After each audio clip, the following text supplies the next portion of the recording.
So, what if your coping strategies aren't actually the problem? One of the things that's interesting in doing therapy work is that people don't come in the door saying, I have depression, I have anxiety, I have trauma.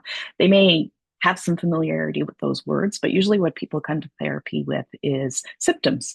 They're experiencing something in their life that is causing problems, disruptions in relationships, and they come to therapy saying, I have this problem and I really need to get rid of it. So sometimes those symptoms can look like addiction, they can look like anger, they can look like irritability, they can look like anxiety, they can look like people pleasing, they can look like inability to set boundaries, have healthy dating relationships. So part of the work we do is trying to figure out, okay, so somebody has these symptoms. So where did these behaviors begin, and how did this person learn that these behaviors were adaptive or helpful in some way? Because we don't typically develop patterns of behaviors unless it had some purpose for us at some point in our life.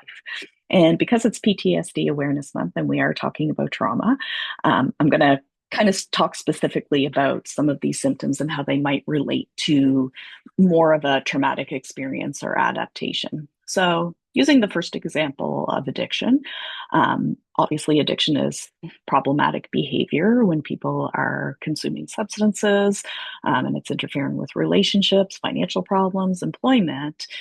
I don't think, and I don't think many of you would probably believe that these are just bad people born this way. Somewhere along the way, that addiction to whatever substance or behavior we're talking about met a need. And I think when you think about what is it that substance abuse does, kind of puts us into another dimension. Sorry, it takes us away from the day-to-day stress. We can kind of chill out or tune out or be out of our bodies for a little while, and that's a really common desire for people who have experienced traumatic events in their life.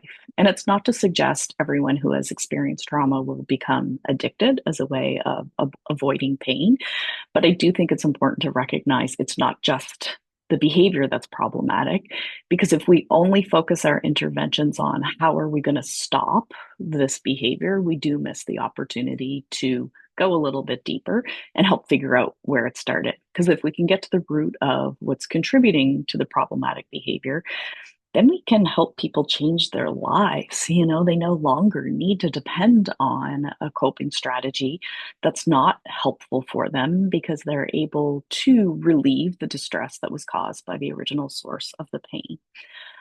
So I used addiction as the example, but that's true of anger. Sometimes for people who have, feel like they have rage or explosive anger, or they can't control themselves when they feel threatened, we can usually trace that back to a time in their life where maybe they had to puff up and protect themselves or defend themselves from something that was harming them or someone else in their family. So it's a really compassionate way to start thinking about coping strategies when we're able to recognize this didn't come from nowhere. This came from somewhere. And, it doesn't always make sense on the surface. And we do have to do a little bit of investigation or figuring out to think about, earlier times in our life when that behavior may have served us well, how long that behavior's been in our life, how it's protected us. And that's how we really get to the point of relieving some of the distress around events in our life that were disturbing and still sit with us. Often in therapy, we do use those analogies of like younger parts. And I like to visualize things that way because it's almost like a younger version of ourselves got stuck in a memory, and that younger version of ourselves is still inside of us reacting.